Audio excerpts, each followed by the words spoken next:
Share करना पड़ता है। अगर एक ही भाषा को बोलने वाले लोग, एक ही धर्म को मानने वाले लोग पावर में आ जाते हैं तो वो दूसरों के ऊपर अपनी पावर को कैसे लागू कर सकते हैं और उससे देश के अंदर गृह युद्ध की स्थिति बन जाती है। तो इस बात को एक्सप्लेन करने के लिए इस लेसन में बेल्जियम की स्टोरी ली गई है और श्रीलंका की ली गई है। बेल्जियम के अंदर इन्होंने पावर को शेयर किया था ताकि देश में शांति बनी रहे और अच्छे तरीके से हम कंट्री को हैंडल कर सकें, जबकि श्रीलंका में ऐसा नहीं हुआ था। तो पढ़ते हैं डिटेल में लेसन को, समझते हैं क्या थी बात। स्टोरी ऑफ बेल्जियम देखिएगा। Belgium is a small country. Belgium एक छोटा सा देश है इन यूरोप के अंदर, with A population of over 1 crore, 1 crore की जनसंख्या से ज़्यादा वाला। अबाउट हाफ ऑफ हरियाणा, लगभग हरियाणा से आधी पॉपुलेशन है। हरियाणा जो स्टेट है हमारे कंट्री का, उससे भी आधी पॉपुलेशन है बेल्जियम की, जिसका एग्जांपल यहाँ पर लिया गया है। Of the country total population, देश की कुल पॉपुलेशन का 59% स्पीक्स डच लैंग्वेज, 59% डच भाषा बोलते हैं। 40% ऑफ पीपल स्पीक फ्रेंच, 40% लोग वहाँ फ्रेंच भाषा बोलते हैं। एंड रिमेनिंग 1% स्पीक जर्मन, और 1% जो बच गए वो जर्मन भाषा को बोलते हैं। तो बहुत ही कॉम्प्लिकेटेड है यहाँ पर। एथनिक कॉम्पोजिशन जो है, जाति और लैंग्वेज के आधार पर जो संरचना बनी हुई है जनसंख्या की, अलग अलग भाषा को बोलने वाले लोग इस मुल्क में रहते हैं, तो कैसे शांति बनाई रखी जा सकती है, कैसे पावर को शेयर किया गया, ये बात इसमें समझाई गई है।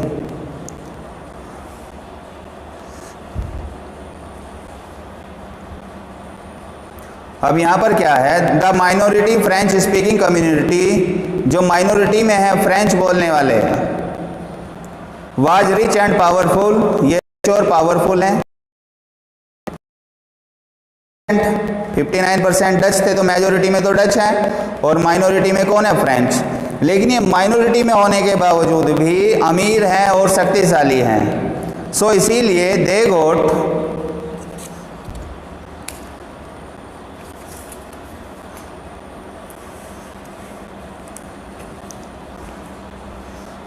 बेनिफिट ऑफ इकोनॉमिक डेवलपमेंट, उन्होंने इकोनॉमिक डेवलपमेंट का लाभ उठाया, एंड एजुकेशन और शिक्षा का।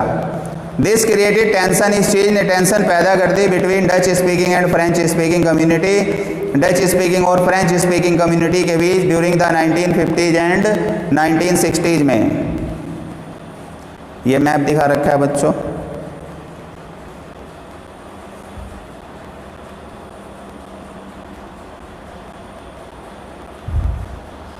ये जर्मन स्पीकिंग का एरिया है इतना, और इस एरिया में जो रहने वाले लोग हैं वो फ्रेंच स्पीकिंग है,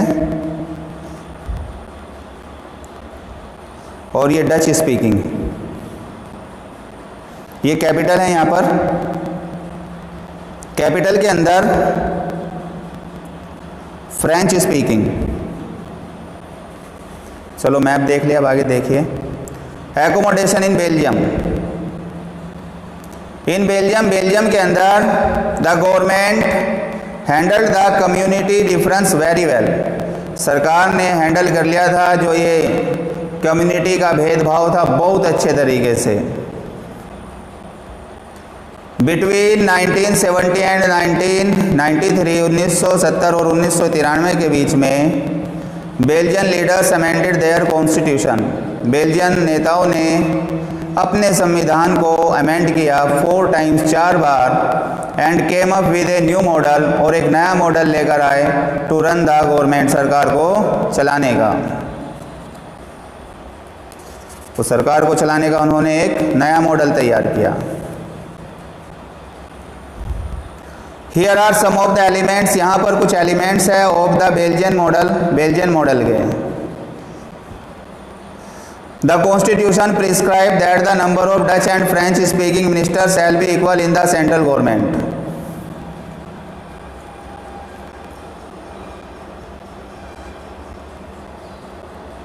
देखिए सेंट्रल गवर्नमेंट में क्या तय कर लिया उन्होंने, संविधान ये प्रिस्क्राइब करता है, ये निर्धारित करता है कि जो नंबर होगा, संख्या होगी डच और फ्रेंच स्पीकिंग बोलने वाले मिनिस्टर की, वो दोनों की बराबर होगी सेंट्रल गवर्नमेंट के अंदर। तो सेंट्रल गवर्नमेंट जो भी डिसीजन लेगी अब दोनों के फेवर में लेगी, क्योंकि दोनों के मिनिस्टर क्या हैं, इक्वल होंगे। तो ये बात उन्होंने कॉन्स्टिट्यूशन में लिख दी। अब चाहे किसी भी भाषा को बोलने वाले कम या ज़्यादा हो, लेकिन डिसीजन मेकिंग पावर जो मिनिस्टर्स के पास है सेंट्रल गवर्नमेंट में, वो इक्वल हो गए। Some special laws require the support of the majority of members from each linguistic group. कुछ कानून बनाए उन्होंने जो सपोर्ट करेंगे, प्रत्येक जो ज़्यादा तादाद में हैं लोग भाषा को बोलने वाले, किसी पर्टिकुलर भाषा को, कुछ लॉ बनाए वो कंट्रोल करेंगे, यानी लॉ के हिसाब से चलेगा, सबके साथ समानता होगी, कोई भी अकेली कम्युनिटी नहीं होगी जो डिसीजन ले पाएगी। जो कुछ भी तय किया जाएगा वो according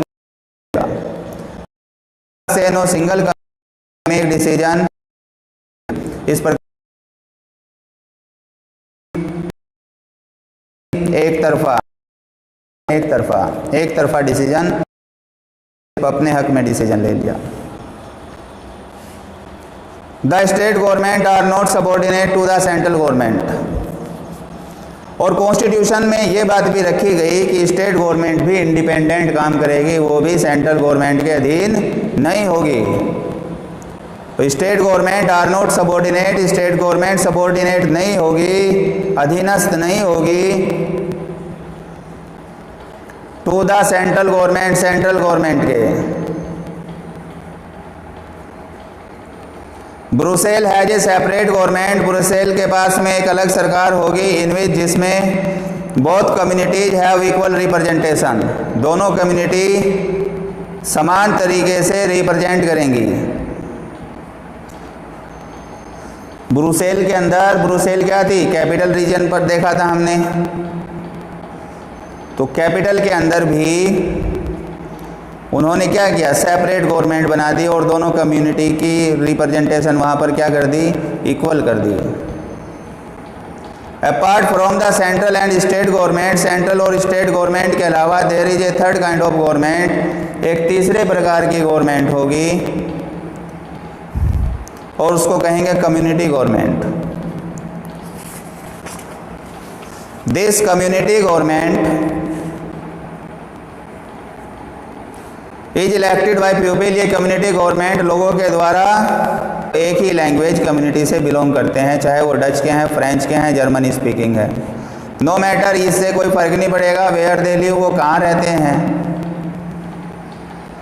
this government has the power, ये सरकार पावर रखेगी रिगार्डिंग कल्चर, संस्कृति के बारे में, एजुकेशन शिक्षा के बारे में, एंड लैंग्वेज रिलेटेड इशू और लैंग्वेज रिलेटेड मुद्दों के बारे में। अब यहाँ पर हर कम्युनिटी अपनी भाषा को बढ़ाना चाहती थी, अपने धर्म को बढ़ाना चाहती थी, अपनी कल्चर को आगे लेकर आना चाहती थी, तो इसको बढ़ाने के लिए एक अलग सरकार बना दी कम्युनिटी गवर्नमेंट की, उस पर्टिकुलर लैंग्वेज को बोलने वाले अपनी एक सेपरेट गवर्नमेंट को इलेक्ट कर सकते हैं, जिसका काम सिर्फ यही होगा, वो कल्चर को, लैंग्वेज को और एजुकेशन को उस पर्टिकुलर कम्युनिटी की इंक्रीज करेगी। The Belgium model was very complicated, Belgium model बहुत ही कॉम्प्लिकेटेड था, बट इट हेल्प्ड, लेकिन इसने मदद टू अवॉइड, लेकिन इन्होंने जो एक स्थिति बन सकती थी झगड़े वाली उससे ये निपट लिया एडवांस में ही। लेकिन इस चीज़ ने हेल्प की टू अवॉइड सिविक स्ट्राइप, जो गृह युद्ध की स्थिति थी इसको दूर करने में मदद की, between the two major communities, दो बड़े बड़े समुदायों के बीच से। तो ये बात तो हमको बताई गई है बेल्जियम के बारे में कि अलग अलग भाषा को बोलने वाले लोग थे, बेल्जियम ने क्या किया, सबके इक्वल मिनिस्टर बना दिए, सभी भाषाओं के, किसी को कोई दिक्कत ना आई। अब स्टोरी ऑफ श्रीलंका है, श्रीलंका ने क्या किया।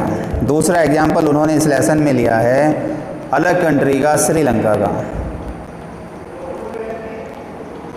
Now let us take the situation of another country.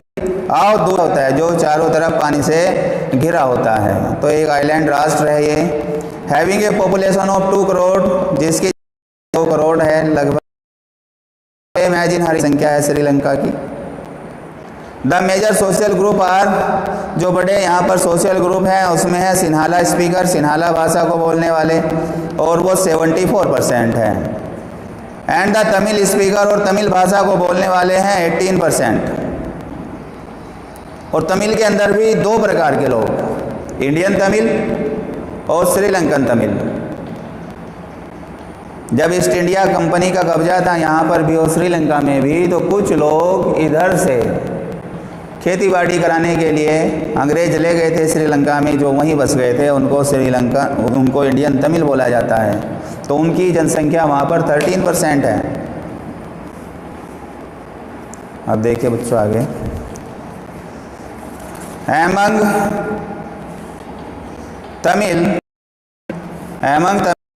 Tamil and Indian Tamils, Sri Lankan Tamil हैं और इंडियन तमिल हैं। You can see the map below, आप ये मैप देख सकते हैं, नीचे दे रखा है श्रीलंका का। और पॉपुलेशन डिस्ट्रीब्यूशन उसमें दिखाया गया है अलग अलग कम्युनिटी का श्रीलंका की। ये एथनिक कम्युनिटीज़ जो हैं श्रीलंका की, जाति के आधार पर, भाषा के आधार पर।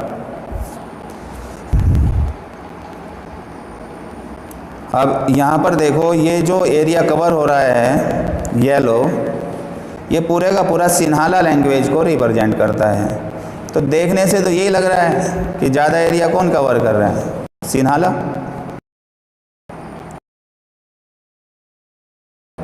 जिसमें श्रीलंकन तमिल है, ये श्रीलंकन तमिल यहाँ पर रहते हैं। और ये थोड़ा डार्क जो कलर है ये रिप्रेजेंट कर रहा है किसको, इंडियन तमिल को। और इसके अंदर भी, तमिल के अंदर धर्म के आधार पर भी बंटवारा है, हिंदू और मुस्लिम दोनों टाइप के हैं। ये मुस्लिम को रिप्रेजेंट करता है कि अलग अलग जगह पर मुस्लिम भी रहते हैं। तो ये एथनिक कॉम्पोजिशन है, इस तरीके की संरचना है यहाँ पर।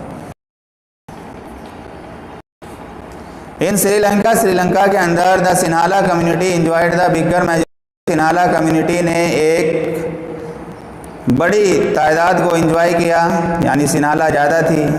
एंड इम्पोज्ड इट्स विल, और अपनी इच्छा को लागू कर दिया, इम्पोज कर दिया, थोप दिया ऑन द एंटायर कंट्री, सारे देश के ऊपर। तो यही सबसे बड़ी गड़बड़ श्रीलंका ने कर दी। सिन्हाला कम्युनिटी मिलजुल कर नहीं चली अदर कम्युनिटीज़ के साथ में, बल्कि उन्होंने क्या मान लिया कि तुम मेजॉरिटी में हो, ज़्यादा संख्या में हो, और तुम्हारी इच्छा ही सर्वोच्च होगी। अपनी बात दूसरी कम्युनिटी पर थोप दी।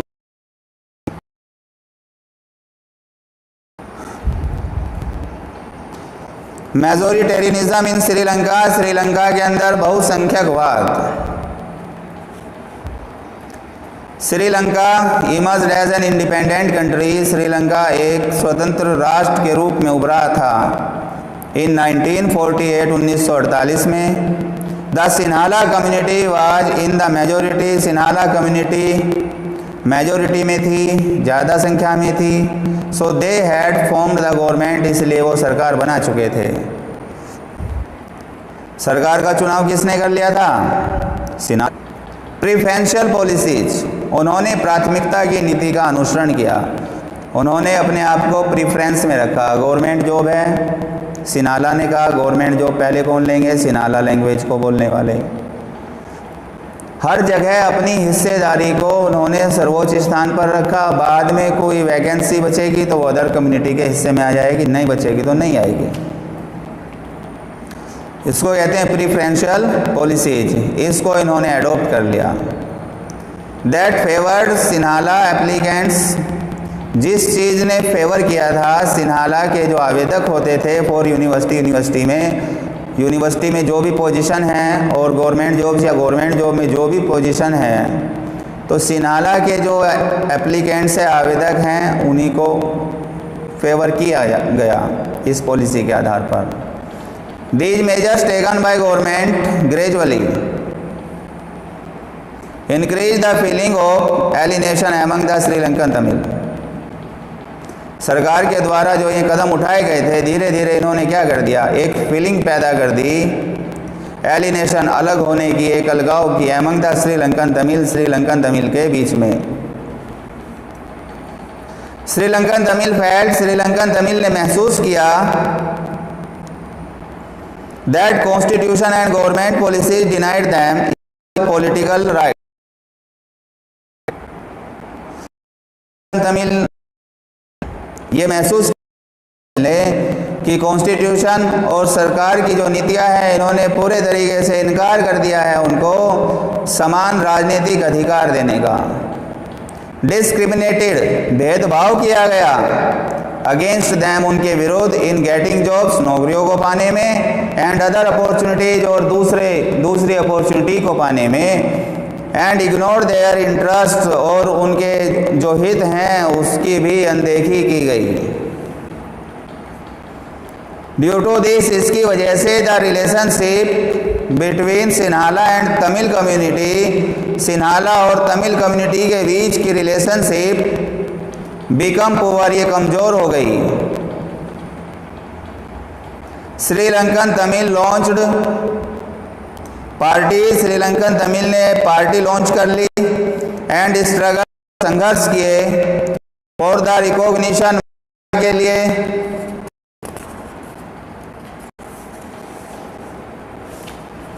ऑफ तमिल की एज एन ऑफिशियल लैंग्वेज, एक ऑफिशियल लैंग्वेज के रूप में, क्योंकि मेजोरिटी ने सिन्हाला लैंग्वेज को ही ऑफिशियल लैंग्वेज डिक्लेयर करा लिया था। फिर तमिल ने अपनी एक पार्टी बनाई और बहुत संघर्ष किया कि तमिल को भी ऑफिशियल लैंग्वेज डिक्लेयर किया जाए। फॉर रीजनल ऑटोनॉमी, और उनको क्षेत्रीय आधार पर स्वायत्तता, यानी जिस क्षेत्र में तमिल लोग ज़्यादा हैं तो वहाँ पावर दी जाए तमिल को। एंड इक्वलिटी ऑफ अपॉर्चुनिटी, जो भी अपॉर्चुनिटी है दी जाए तमिल को। सिक्योरिंग शिक्षा को, जॉब्स और नौकरियों को। डिमांड वाज रिपीटेडली डिनाइड, मांग को बार बार मना कर दिया गया था बाय द गवर्नमेंट, सरकार के द्वारा।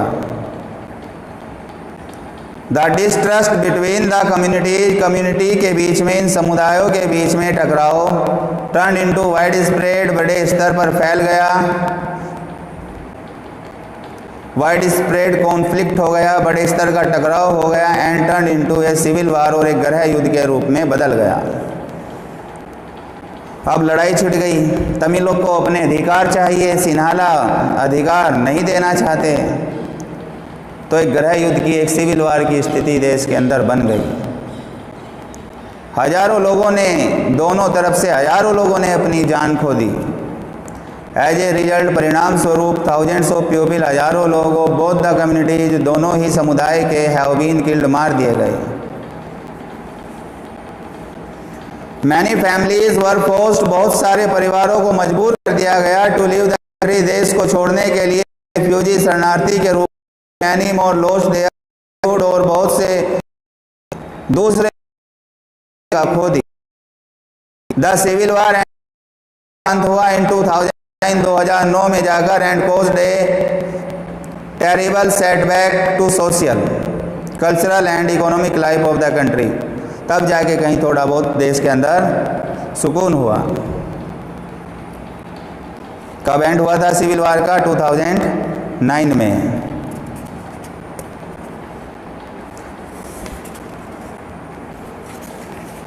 तो बताइए बच्चों, क्या आपने सीखा है? ये जो स्टोरी पढ़ी है आपने बेल्जियम की और श्रीलंका की।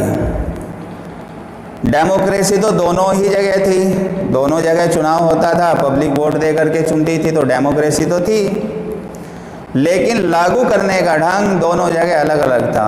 एक डेमोक्रेसी फेवर कर रही है, एक जगह फेवर नहीं किया जा रहा है, इक्वलिटी वहाँ पर है। देश की अगर एकता को बनाकर रखना है तो हमें जो सभी के हित हैं, जो सभी की सोच है अलग अलग कम्युनिटी के और अलग अलग धर्मों के लोगों की, उन सब का सम्मान करना पड़ेगा।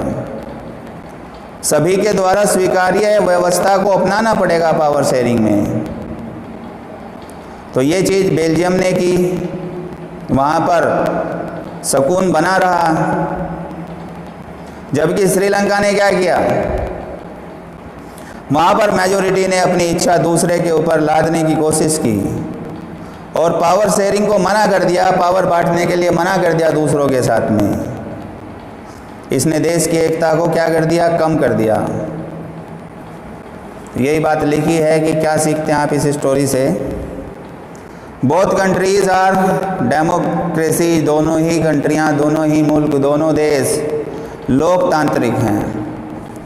बट दे डील्ड डिफरेंटली, लेकिन वो अलग अलग तरीके से ही व्यवहार किया उन्होंने with the concept of power sharing. Power sharing की जो यह अवधारणा है उसके साथ में दोनों ने कैसे डील किया, डिफरेंट तरीके से डील किया। इन बेल्जियम के अंदर have realised leader that the unity, के देश की एकता केवल संभव है ओनली बाय रेस्पेक्टिंग, केवल सम्मान करके द फीलिंग का एंड इंटरेस्ट और रुचि का ऑफ डिफरेंट कम्युनिटीज, अलग अलग समुदायों की एंड रीजन्स और क्षेत्रों की।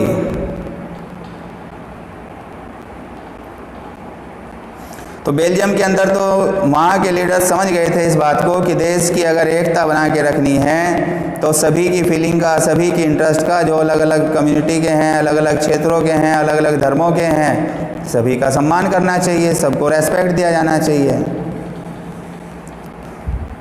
This resulted in mutually acceptable arrangement, इस चीज़ ने परिणाम दिया आपसी स्वीकार्य व्यवस्था का, यानी दोनों ने एक दूसरे की बात को माना, आपस में स्वीकार की उन्होंने जो व्यवस्था बनाई गई थी फॉर शेयरिंग पावर को बांटने की। श्रीलंका सोच दैट, श्रीलंका दर्शाता है if a majority community wants to face its dominance, कि अगर मेजॉरिटी कम्युनिटी चाहती है टू फोर्स, जबरदस्ती लागू करना इट्स डोमिनेंस, अपनी प्रभु सत्ता को ओवर अदर्स, दूसरों के ऊपर, एंड रिफ्यूजेज और मना कर देती है टू शेयर पावर को बांटने से, इट कैन अंडरमाइन, ये चीज़ कम कर सकती है the unity of the country, देश की एकता को। श्रीलंका ने क्या दिखाया है कि जब भी मेजॉरिटी अपनी पावर माइनॉरिटी पे थोपने की कोशिश करेगी कि तो देश की एकता में कमी आ जाएगी। अब नेक्स्ट टॉपिक है बच्चों हमारा, why is power sharing desirable, कि पावर शेयरिंग डिजायरेबल क्यों है, क्यों इच्छित है, क्यों इसकी ज़्यादा इच्छा की जाती है, क्यों मान रहे हैं कि पावर शेयरिंग होना चाहिए।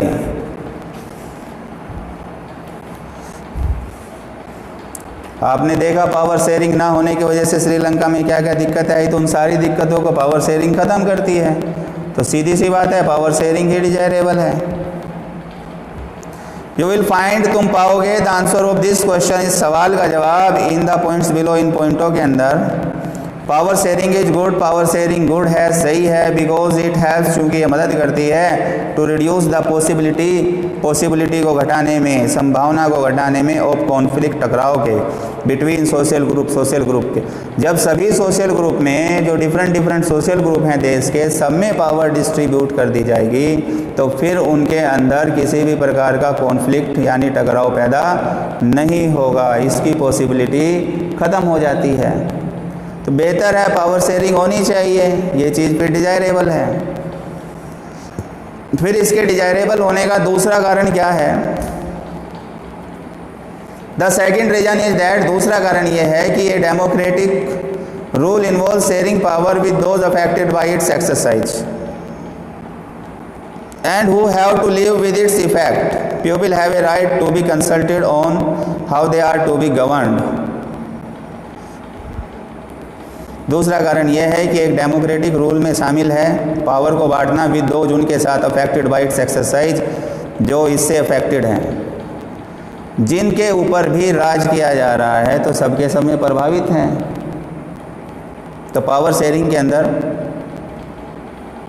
जो भी अफेक्टेड होते हैं डेमोक्रेसी से, जिनके ऊपर रूल किया जाता है डेमोक्रेटिक तरीके से,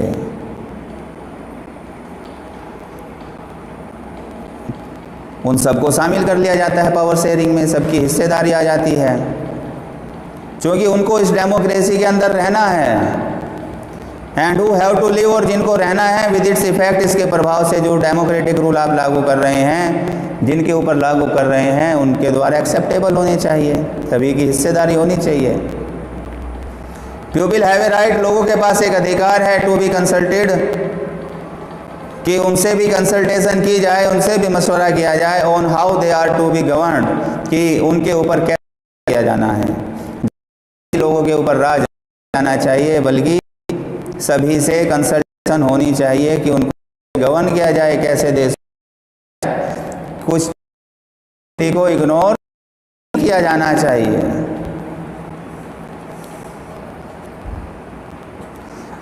let us call the first set of prisons prudential and the second moral. तो देखो, पहली बात तो प्रूडेंशियल है, समझदारी की बात है कि भैया पावर शेयरिंग करोगे तो टकराव पैदा नहीं होगा, ये एक समझदारी की बात है, ये प्रूडेंशियल रीजन है। दूसरी बात नैतिकता की है, सेकंड रीजन क्या है, एक मॉरल रीजन है कि जिन लोगों पे आप राज कर रहे हो तो उनसे कंसल्टेशन होनी ज़रूरी है कि किस तरीके से राज किया जाए, तानाशाही ना हो, ये डेमोक्रेसी के अंदर ये चीज़ ज़रूरी हो जाती है। तो prudential reason stress that the power sharing will bring out better outcomes. Prudential reason यही कहता है कि आप अगर पावर शेयरिंग के ऊपर स्ट्रेस डालते हैं तो बेहतर रिजल्ट आते हैं, जबकि मॉरल रीजन दबाव देता है इस बात के ऊपर कि पावर शेयरिंग की अपनी एक वैल्यू है समाज के अंदर, पावर शेयरिंग होनी चाहिए। तो प्रूडेंशियल यानी समझदारी वाला कारण भी इसी को कहता है, ये चीज़ डिज़ायरेबल है, ये होनी चाहिए, और मॉरल रीजन भी इसको सपोर्ट कर रहा है।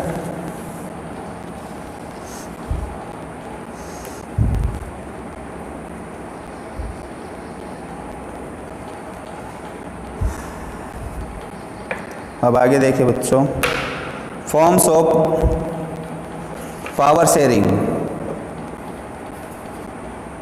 पावर शेयरिंग के फॉर्म्स क्या क्या हैं?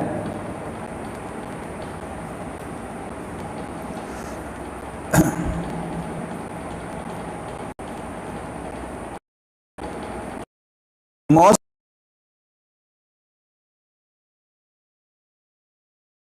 पावर को बांटना है, अर्थात देश को कमज़ोर करना। ये सोचते हो कि पावर एक जगह से, ज़्यादातर लोगों की सोच क्या है कि पावर शेयरिंग में पावर को डिवाइड कर दिया जाता है, और जब पावर एक जगह नहीं रहती, बहुत जगह बढ़ जाती है, तो इससे देश कमज़ोर होता है।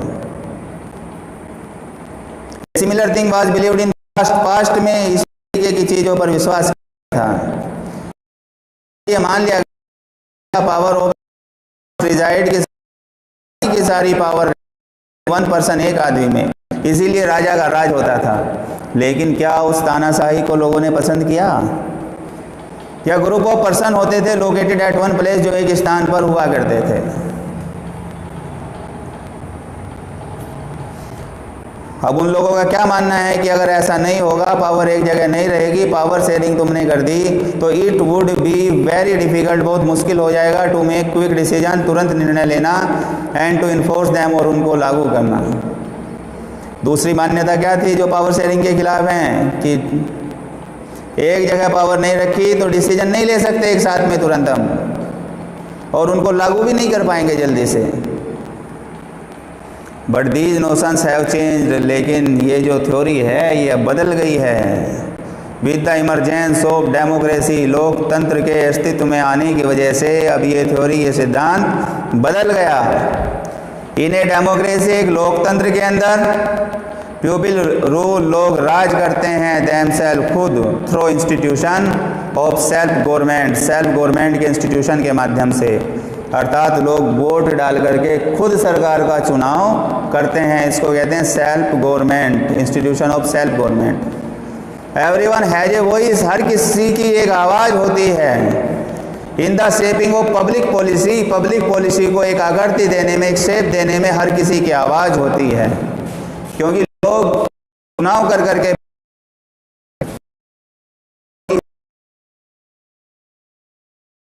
पॉलिटिकल पावर को बांटा जाना चाहिए एमंग सिटीजन्स, नागरिकों के बीच में। इन मॉडर्न डेमोक्रेसीज, आधुनिक डेमोक्रेसी में power sharing can take many. Belgium के अंदर भी पावर तो शेयर की गई थी, लेकिन अपना ढंग था उनका। हमारे कंट्री के अंदर आप देखते हैं पावर शेयरिंग का अपना एक तरीका है अलग।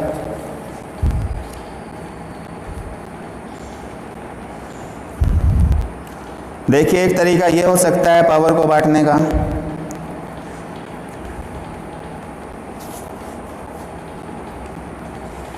यहाँ पर पावर इज शेयर्ड, पावर को बांट दिया जाता है in different organs of government, सरकार के अलग अलग ऑर्गन के अंदर। Power is shared among different organs of government, power को सरकार के अलग अलग अंगों में बांट दिया जाता है। सरकार के अलग अलग अंग क्या होते हैं? Legislature, executive, judiciary. लेजिस्लेचर कौन होते हैं? जैसे मेंबर ऑफ लेजिस्लेटिव असेंबली है, एमएलए, पब्लिक वोट डालती है, उनको चुन करके भेजती है, तो वो लेजिस्लेचर कहलाते हैं। उनके पास राइट क्या होता है? कानून को बनाने का। तो लेजिस्लेचर तो कानून को बनाता है। फिर एग्जीक्यूटिव होते हैं जो कानून को लागू करते हैं, जैसे डिस्ट्रिक्ट मजिस्ट्रेट है, तो उनकी ड्यूटी क्या होती है? जो कानून बनता है उसको डिस्ट्रिक्ट के अंदर लागू किया जाए, तो उनको बोला जाता है एग्जीक्यूटिव। अब जो कानून बनाने का तरीका था, जो सोर्स थी, जो बन करके तैयार हुआ कानून, उसको सही तरीके से लागू किया जा रहा है या नहीं, इसकी देखरेख की जिम्मेदारी। अगर किसी को लगता है कि नहीं, कानून का पालन नहीं हो रहा है, मुझे तो गलत ढंग से ट्रीट किया जा रहा है, तो फिर तीसरी जगह पावर होती है जुडिशियरी के पास। वो डिसीजन लेने का अधिकार जुडिशियरी का होता है। कानून बनाने का राइट लेजिस्लेचर का, कानून को लागू करने का राइट एग्जीक्यूटिव का, और कानून की रखवाली करने का अधिकार कि वो सही ढंग से लागू हुआ या नहीं हुआ, पब्लिक को न्याय मिल रहा है कानून के अनुसार, नहीं मिल रहा है, ये देखरेख की जिम्मेदारी जुडिशियरी की। तो यहाँ पर सरकार की पावर को 3 हिस्सों में डिस्ट्रीब्यूट कर दिया गया, लेजिस्लेचर, एग्जीक्यूटिव और जुडिशियरी के बीच में। इसको हॉरिजेंटल डिस्ट्रीब्यूशन ऑफ पावर, कोई किसी से कम नहीं है, एक हॉरिजेंटल डिस्ट्रीब्यूशन है। 2 तरीके का डिस्ट्रीब्यूशन होता है, वर्टिकल और हॉरिजेंटल। वर्टिकल में ऊपर वाला सुप्रीम होता है, फिर उससे नीचे, फिर उससे नीचे, और हॉरिजेंटल के अंदर सब एक ही लेवल पर होते हैं, सबके अपने अलग अलग काम होते हैं, सेम लेवल पर रहते हुए अलग अलग काम उनमें बांट दिए जाते हैं। ऐसा इसलिए किया गया कि कोई भी ऑर्गन अनलिमिटेड पावर को यूज ना कर सके। हर ऑर्गन क्या करता है, हर हिस्सा क्या कर रहा है, यहाँ पर दूसरे के काम को चेक कर रहा है कि उसने गलत ढंग से अपनी ड्यूटी तो परफॉर्म नहीं कर दी। तो पावर के अंदर भी अलग अलग इंस्टीट्यूशन में एक बैलेंस बना रहता है। उदाहरण के तौर पर आप ये समझिए कि अगर गवर्नमेंट के मिनिस्टर हैं, मिनिस्टर्स, मंत्री जो भी हैं, या सरकार के जो भी अधिकारी हैं, उनके पास में पावर होती है, तो वो पार्लियामेंट या स्टेट असेंबली के प्रति जिम्मेदार हैं, उनकी जवाबदेही होती है। उसी प्रकार से क्या होता है, जज काम को चेक कर सकते हैं एग्जीक्यूटिव के कि एग्जीक्यूटिव अपना सही तरीके से काम कर रहे हैं या नहीं, और जो लॉ बनाए गए हैं लेजिस्लेचर के द्वारा वो सही हैं अथवा नहीं हैं, वो कॉन्स्टिट्यूशन के खिलाफ तो नहीं है। तो ऐसे सिस्टम को जहाँ पर हॉरिजेंटल डिस्ट्रीब्यूशन किया गया और एक ऑर्गन दूसरे ऑर्गन के काम को चेक कर सकता है कि प्रॉपरली हो रहा है अथवा नहीं हो रहा है, ऐसे अरेंजमेंट को हम चेक्स एंड बैलेंस का सिस्टम कहते हैं।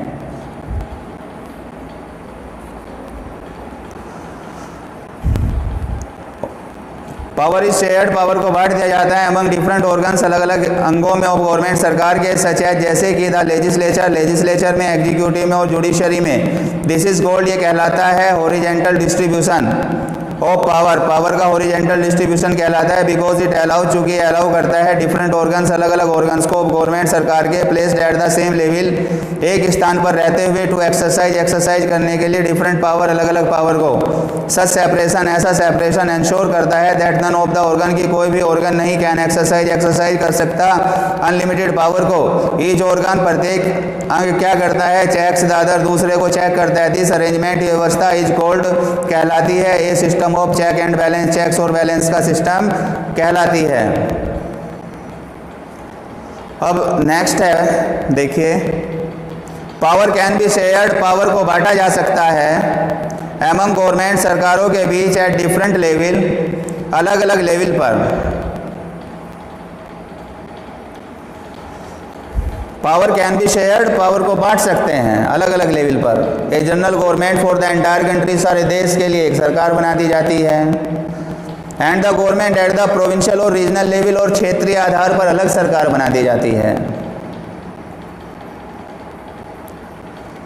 सच general government for the entire country is usually called federal government, सारे देश के लिए जो ये सरकार बनती है इसको संघात्मक सरकार, फेडरल सरकार कहते हैं, फेडरल गवर्नमेंट कहते हैं। इंडिया के अंदर इसको सेंट्रल गवर्नमेंट या यूनियन गवर्नमेंट का नाम दिया गया। तो सारे देश के ऊपर जो कंट्रोल करेगी वो कौन सी गवर्नमेंट हो गई? इंडिया में उसका नाम क्या है? सेंट्रल गवर्नमेंट या फिर यूनियन गवर्नमेंट उसको कहा जाता है। गवर्नमेंट एट द प्रोविंशियल और regional level are called by different name in different country. Government जो होती है हमारी स्टेट की, अलग अलग कंट्री में अलग अलग नाम से जानी जाती है। इंडिया में हम उसको क्या कहते हैं? स्टेट गवर्नमेंट कहते हैं। और यहाँ पर दोनों की पावर बांट दी गई कि ये काम सेंट्रल गवर्नमेंट के हैं और ये काम स्टेट गवर्नमेंट के, तो ये भी पावर शेयरिंग का एक तरीका हो गया। इस पावर को बांटने को हम कहते हैं federal division of power.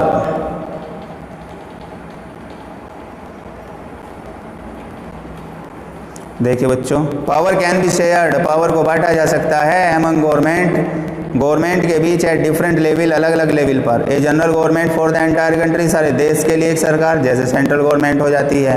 And government at the provincial, प्रांतीय और रीजनल या क्षेत्रीय आधार पर सरकार, एक स्तरीय हो गया। विच इज़ कॉल्ड, जिसको हम कहते हैं federal government.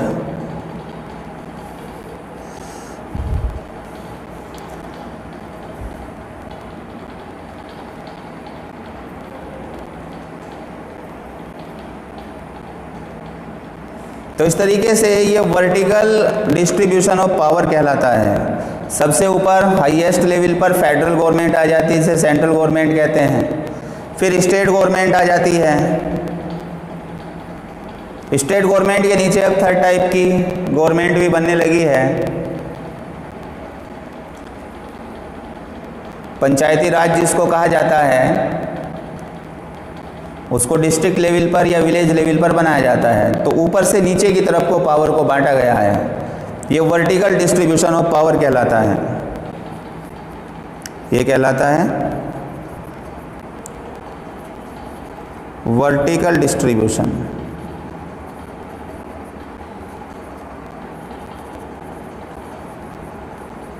Vertical distribution of power कहलाता है ये। तो दो रूप आपने पढ़े, हॉरिजेंटल जहाँ पर पावर जो ऑर्गन होते हैं वो इक्वल लेवल के होते हैं, जैसे आपने लेजिस्लेटिव, एग्जीक्यूटिव और जुडिशरी को पढ़ा। लेकिन वर्टिकल के अंदर central government, state government, district और विलेज गवर्नमेंट, ये एक वर्टिकल सिस्टम हो गया पावर को शेयर करने का। अब नेक्स्ट है पॉइंट हमारा, पावर में ऑल्सो भी shared among different social group. Power को अलग अलग सोशल ग्रुप में भी बांटा जा सकता है, जैसे कि रिलीजियस और लिंग्विस्टिक ग्रुप है, धर्म के आधार पर या भाषा के आधार पर।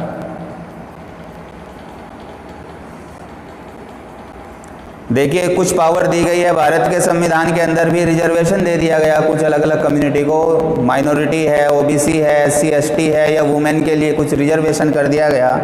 तो पावर को डिस्ट्रीब्यूट कर दिया, किस आधार पर कर दिया? एक पर्टिकुलर ग्रुप में आपने पावर को डिस्ट्रीब्यूट कर दिया है, तो ये ग्रुप के समूह के नाम हो गए। माइनॉरिटी ग्रुप कौन कौन से हो गए? ओबीसी है, एससी है, एसटी है, वुमेन है। ऐसा इसलिए किया गया ताकि एडिक्वेट रिप्रेजेंटेशन हो सके उनकी भी, गवर्नमेंट के अंदर जो गवर्नमेंट मशीनरी चल रही है उसमें उनकी भी एक रिप्रेजेंटेशन पर्याप्त मात्रा में हो सके, उनकी अनदेखी ना किए जाए। तो यहाँ पर पावर को डिफरेंट सोशल ग्रुप में बांट दिया जाता है।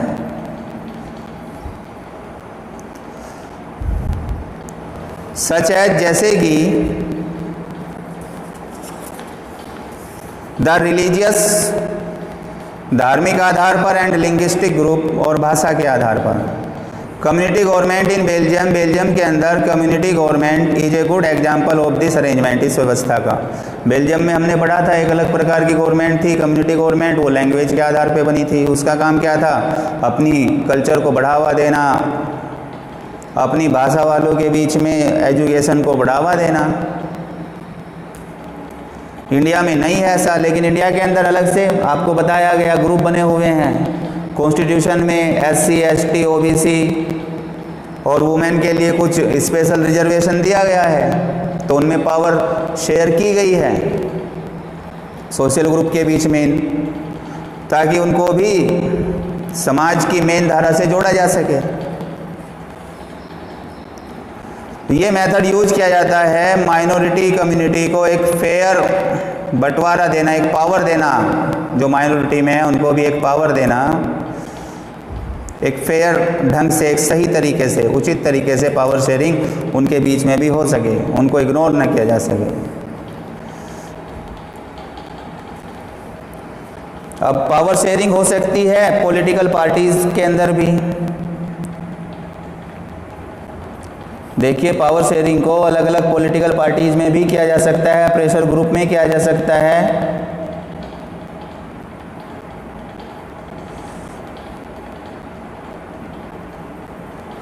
Power sharing arrangement, power sharing व्यवस्था की जा सकती है, कैन ऑल्सो बी सीन, इसको देखा जा सकता है in the way political parties में और प्रेशर ग्रुप में और मूवमेंट कंट्रोल में, या इन्फ्लुएंस दोज, या उनमें जो प्रभावित करते हैं, प्रभाव करने वाले हैं, फिलहाल पावर में प्रभावित करने वाले हैं। When two or more parties form an alliance to contest election, जब दो या दो से ज़्यादा पार्टी मिलकर के इलेक्शन को लड़ती हैं, and if they get elected, यदि उनको चुन लिया जाता है, they form A coalition government, वो एक गठबंधन वाली सरकार बनाती हैं, एंड दस शेयर पावर, और इसी प्रकार से पावर को बांटती हैं। आज के टाइम में देखने को खूब मिलता है, पार्टी गठबंधन में चुनाव लड़ती हैं और अलग अलग मंत्रालय बांट लेती हैं, आपस में पावर को डिस्ट्रीब्यूट कर लेती हैं। तो पावर शेयर करने का पॉलिटिकल पार्टीज के बीच में एक ढंग ये हो सकता है।